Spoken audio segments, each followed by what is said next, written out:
শুভ সকাল বন্ধুরা, কেমন আছো সবাই? নিশ্চয়ই ভালো আছো, আমিও ভালো আছি। তো বন্ধুরা, প্রথমেই বলি এই ভিডিওটা হচ্ছে মঙ্গলবারের ভিডিও। তো মঙ্গলবারের ভিডিওটা আজকে তোমাদের সাথে শেয়ার করছি। তো তোমরা প্লিজ স্কিপ না করে পুরো ভিডিওটা দেখতে থাকো, আশা করছি তোমাদের কাছে ভীষণ ভালো লাগবে। তো বন্ধুরা, তোমরা তো আগের ভিডিওতে দেখলেই যে সত্যি মন মানসিকতা একদমই ভালো নেই। সত্যি মানে ত্রিপুরাতেই প্রথমবার এমন অবস্থা হলো, সত্যি মানে ভাবতে অবাক লাগছে। এমনটা হবে মানে কল্পনাই করিনি। তো যাই হোক, মঙ্গলবার দিন আমার কিভাবে কাটলো সেটাই তোমাদের সাথে শেয়ার করব। আর রবি সোম মোটামুটি ভালোই গেছে। মঙ্গলবার দিনও মানে তেমন একটা বৃষ্টি ছিল না, বৃষ্টি হচ্ছে যাচ্ছে এমন করে হয়েছে। তো যাই হোক, সকালবেলা ঘুম থেকে উঠে প্রতিদিনের রুটিন, ছেলে মেয়েকে স্কুলে পাঠানো, স্কুলের জন্য টিফিন রেডি করে দেওয়া, সেগুলো করলাম। ছেলেকে টিফিন দিলাম, দেখো আজকে পরোটা আর হচ্ছে আলু সেদ্ধ করে, আলুকে থেতো করে মানে একটা সবজি বানিয়ে দিয়েছি। তারপর নিয়ে বসে গেছি আমি চা। তো আমি চা খাচ্ছি এখানে দেখতে পাচ্ছ। আর মাথার মধ্যে ঘুরছে যে বাজার করতে হবে, কারণ ঘরে একটাও সবজি ছিল না। তো সে কারণে বাজারে যাব। তো ছেলে স্কুলে চলে গেলেই বাজারে যাব, যেহেতু আমার এখন রুটিনটা চেঞ্জ হয়েছে। আগে তো মেয়েকে বাসে তুলে দিয়েই আমি বাজার করে নিয়ে আসতাম একবারে। তো এখন আর সেটা হয় না, মেয়েকে দিয়ে তারপর ছেলের জন্য রেডি করে একবারে ছেলে যাওয়ার পরে বাজারে যাই। তো যাই হোক, এসে পড়েছি বাজারে। আর মঙ্গলবারের দিনটা দেখো কি সুন্দর বাজার মানে উঠেছে, কি সুন্দর সবজি উঠেছে। আর এখন যে পরিস্থিতি হয়েছে, সবজি আর খাওয়া যাবে না এমন বাজে পরিস্থিতি হয়েছে, কারণ গ্রাম থেকে তো সব কিছু আসে। তো গ্রামেই সব কিছু ভাসিয়ে নিয়ে গেছে, সেটা আর কী করে হবে বলো তো? এই যে সবুজ সবুজ সবজিগুলো দেখছো, সেটা আর মনে হয় না মানে দেখতে পাবো কিছুদিন না, মাথা তুলে উঠতে উঠতে অনেকটা লেট হয়ে যাবে সবার। কারণ কৃষকদের অবস্থা সবচেয়ে বেশি খারাপ অবস্থা। তো আমার গ্রামের বাড়িতে যত আত্মীয় স্বজন আছে, বেশিরভাগই তো মানে কৃষিকাজ করে। সবার অবস্থা ভীষণ খারাপ। এখনও অবধি যদিও কারেন্ট আসেনি, হ্যাঁ, কারোর সাথে যোগাযোগ তেমনভাবে হয়নি, তবু আমার একজন দেবরের সাথে আমার বর যোগাযোগ করেছে। তো বলেছে যে ও যত সবজি করেছে, আমি যদিও অনেক ভিডিওতে দেখিয়েছিলাম আমার দেবরের সবজি ক্ষেত, তো সেগুলো একদম মানে শেষ হয়ে গেছে, একদম শেষ, মানে কি বলবো। তো যাই হোক, এখন একটু বৃষ্টিটা কমেছে। এই মানে এত জল হয়েছে, এত পরিমাণে জল হয়েছে যে এগুলো কমতে কমতে তো অনেকটা সময় লাগবে।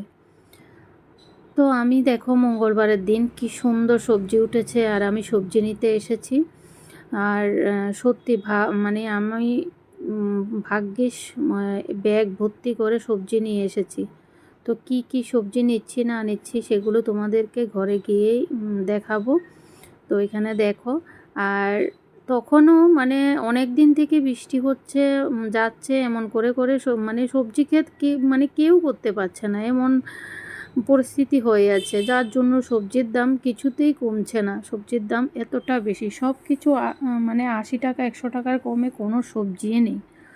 তো যার কারণে দেখো কি করব, খেতে তো হবে, সে কারণে আমিও সবজি নিয়ে নিচ্ছি।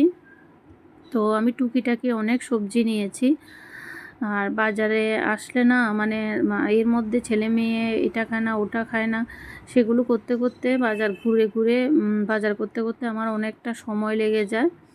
তো দেখো আমি এখানে টুকিটাকি অনেক সবজি নিয়ে নিলাম, নিয়ে আবার ব্যাগটা নিয়ে ঘোরাঘুরি করছি আর কি নেওয়া যায় ভাবছি। তো সত্যি কথা বলতে কি, আমি বাজারে আসলে যেদিন সবজি নিই সেদিন মানে ধরো আলু পেঁয়াজ এগুলো নিয়ে যেতে পারি না, যার কারণে মানে আমার ব্যাগটা অনেকটা ভারী হয়ে যায়। একা মহিলা মানুষ আমি, মানে ওজনটা নিতে পারি না, সেজন্য মানে সব কিছু একসাথে নিয়ে যাই না। সেই কারণে আমার প্রতিদিনে বাজারে আসতে হয়, হয় সকালে না হয় বিকেলে। তো যাই হোক, বাজার করা আমার হয়ে গেছে, এসে পড়েছি ঘরে। আর বাজে দেখো ঘড়িতে 11টা 25। তো কি কি এনেছি তোমাদের সাথে শেয়ার করি। আর এদিকে দেখো আমার রান্না বলতে ভাত আর ডাল হয়েছে, আর কিছুই হয়নি। তো আর একটা কিছু তো বানাতে হবে, তো কারণ শুধু ডাল দিয়ে কি করে খাবে। তো দেখো এরপরও আমি অনেক কিছু নিয়ে এসেছি। আর জানো তো বন্ধুরা, প্রথমে গিয়ে আমি টাকা তোলার জন্য চেষ্টা করেছি, কিন্তু এটিএমে টাকা নেই। তো ব্যাগের মধ্যে ছিল আমার 500 টাকা। ওই 500 টাকা দিয়ে সবজি টবজি যা এগুলো নিলাম, আর বাকিগুলো আমি এক দাদার দোকান থেকে আমি বাকি নিয়ে এসেছি, পরে টাকাটা দেবো কথা বলে। তো এখানে দেখো মিষ্টিও নিয়ে এসেছি। তো দেখো কি কি সবজি এনেছি তোমাদেরকে দেখাই। তো দেখো অনেক ধরনের সবজি নিয়ে এসেছি। সত্যি মানে এমন বৃষ্টি লাগবে মানে আমি জানতাম না, তবুও যে আমার মানে এই যে সবজিগুলো কেনা হয়েছে অনেকটা ভালো হয়েছে এখন বুঝতে পারছি। আর এই যে দেখো কাঁচা লঙ্কাগুলো আমি 50 টাকা দিয়ে এনেছি, মানে 100 গ্রাম কাঁচা লঙ্কা 50 টাকা। ভাবতে পারছো কতটা দাম। সত্যি মানুষ যে কি করবে মানে ভেবে পাচ্ছি না এখন। তো ভেন্ডিটা নিয়েছি, সেটাও 80 টাকা করে কিলো। তো মানে যে কোনো সবজি 80 টাকা, 100 টাকার নিচে কোনো সবজি নেই। তো যাই হোক, সব কিছু আমি 500 করে নিয়ে এসেছি। আর এখানে দেখো আমি কলা নিয়ে এসেছি। আমার ছেলে মেয়ের মানে ফ্রুটের মধ্যে ফেভারিট হচ্ছে কলা। তো কলাটা আমি সবসময় ঘরে রাখার চেষ্টা করি। কমপ্লেক্স দিয়ে কলা দিয়ে ওরা দুধ দিয়ে খায়, ওরা ভীষণ ভালো পায়। তো দেখতেই তো পাচ্ছ কি কি সবজি এনেছি। আর সবজিগুলো দেখো এখন প্যাকেট করে করে আমি ফ্রিজে রেখে দিচ্ছি। এভাবে প্যাকেট করে রাখলে তাহলে সবজিগুলো ভালো থাকবে। তো রাখার পর এখন রান্না করতে চলে গেলাম। আর এদিকে দেখো মেয়ে এসে গেছে, আর মেয়ে এসেই পেঁপে এনেছি দেখেছে, আর পেঁপেটা রান্না করছি দেখেছে, বাস শুরু করে দিয়েছে বায়না, বলছে মা আমাকে পেঁপে মাখা করে দাও। আমি একদিন এভাবে গ্রেটার দিয়ে গ্রেট করে তারপর তেঁতুল দিয়ে বানিয়ে মানে খাওয়ালাম মেয়েকে। এরপর থেকে আমার মেয়ে এখন পেঁপে দেখলেই পাগল হয়ে যায়, বলে মা আমাকে এভাবে মেখে দাও। তো স্কুল থেকে এসেই মেয়ে বায়না শুরু করে দিয়েছে। তো কি করব আর, মেয়েকে আবার এত কাজের মাঝেও পেঁপেটাকে বানিয়ে দিলাম। বানিয়ে দিয়ে দেখো আমিও একটু টেস্ট করে নিচ্ছি। সত্যি খুব টেস্ট লাগে, কিন্তু তোমরা কে কে খাও অবশ্য কমেন্টে জানাবে। আর যদি না খেয়ে থাকো তাহলে অবশ্যই একবার খেয়ে দেখবে, খুব টেস্ট লাগে। তো দেখো মেয়েকে দেওয়ার পর মেয়ে এতটা খুশি হয়ে গেছে কি বলবো। টিভি দেখতে দেখতে খাচ্ছে আর টিভি দেখছে। আর আমার এদিকে রান্নাবান্না এখনও পুরোপুরি কমপ্লিট করতে পারিনি। তো যাই হোক, রান্নাবান্না কমপ্লিট করে নিলাম আর ঘরের সমস্ত কাজ কমপ্লিট করে এখন পুজো টুজো দিয়ে এসে পড়েছি খেতে। তো মেয়ে দেখো এদিকে সব কিছু নিয়ে এসেছে খাবার দাবারগুলো। আর নিয়ে আসার সময় দেখেছে যে মেয়ের জন্য একটা পরোটা রেখেছি, তো মেয়ে পনিরের সবজি দিয়ে পরোটা দিয়ে খাওয়া শুরু করে দিয়েছে, দেখতে পাচ্ছ প্রায় মোটামুটি খাওয়া শেষ তখন আমি এসেছি। তো দেখো পনিরের সবজি বানিয়েছি, পেঁপে দিয়ে আলু দিয়ে, ভেন্ডি ভাজা আর ডাল, এই তিনটা দিয়েই আজকে মানে দুপুরের খাবার দাবার হবে। তো যাই হোক, আমরা খাওয়া দাওয়া করে নিই, তারপর তোমাদের সাথে কথা হচ্ছে। তো বন্ধুরা দেখো, সোমবার দিন তো ছিল রাখি বন্ধন। তো সোমবার দিন আমি কোনো কিছুই আনতে পারিনি, বৃষ্টির কারণে আর যেতে পারিনি। তো সে কারণে সোমবারে আর হয়নি। মঙ্গলবার দিন আমি বাজার থেকে আসার সময় মিষ্টি নিয়ে এসেছিলাম। তো খুবই সিম্পলভাবে দেখো মানে রাখি বন্ধনটা করে নিচ্ছে আমার মেয়ে।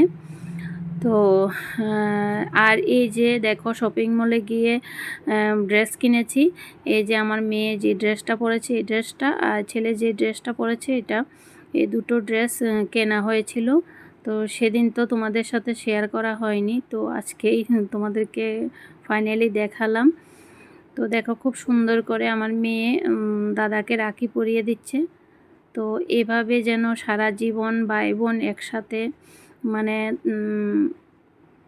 সুন্দরভাবে কাটাতে পারে। তোমরা সবাই আশীর্বাদ করো। তো দেখো মেয়ে আমাকে জিজ্ঞেস করে করে করছে আর আমি ভিডিও করছি। সত্যি বন্ধুরা, এই মঙ্গলবার দিনটা না খুব সুন্দরভাবেই কাটিয়েছিলাম, কিন্তু বুধবার থেকে যে এতটা মানে পরিস্থিতি খারাপ হয়ে যাবে সত্যি বুঝতে পারিনি।